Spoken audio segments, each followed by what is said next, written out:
Hello friends, কি অবস্থা তোমাদের? আজকে আসলাম নতুন একটা ভিডিও নিয়ে। আজকের কাজটা হবে এই জিনিসটাকে নিয়ে, মানে এই ফ্রেমটাকে নিয়ে। যেহেতু এটা একটু পুরাতন হয়ে গেছে, তাই এটাকে একটু রং করে নিচ্ছি যাতে দেখতে একটু সুন্দর লাগে। আর এই ফ্রেমটাকে সাজানোর জন্য এই ফুলগুলো কিনেছি। এই ফুলগুলোও অনেক পুরাতন হয়ে গেছে, তাই এগুলোকেও এখন একটু কাজে লাগিয়ে নিচ্ছি। ফুলগুলাকে ফ্রেমটার সাথে হালকা করে সুতা দিয়ে বেঁধে নিচ্ছি। সুতা দিয়ে বাঁধার কারণ, যখন গ্লু দিয়ে এটাকে আটকাবো তখন এত বেশি লড়বে না। তারপর একটু গ্লু দিয়ে এগুলোকে আটকে নিব। এই তো মোটামুটি শক্ত হয়ে গেছে। এখন এই পাতাগুলোকেও সুন্দর করে লাগিয়ে দেব। দেখো তো কতটা সুন্দর লাগছে জিনিসটা। যেহেতু আমার কাছে একটু জরি ছিল পুরাতন, তাই ভাবলাম এটাকে ইউজ করে।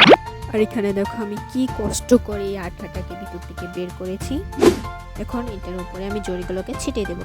এই তো পুরাতন ফ্রেম আর ফুলগুলোকে কাজে লাগিয়ে ফেললাম।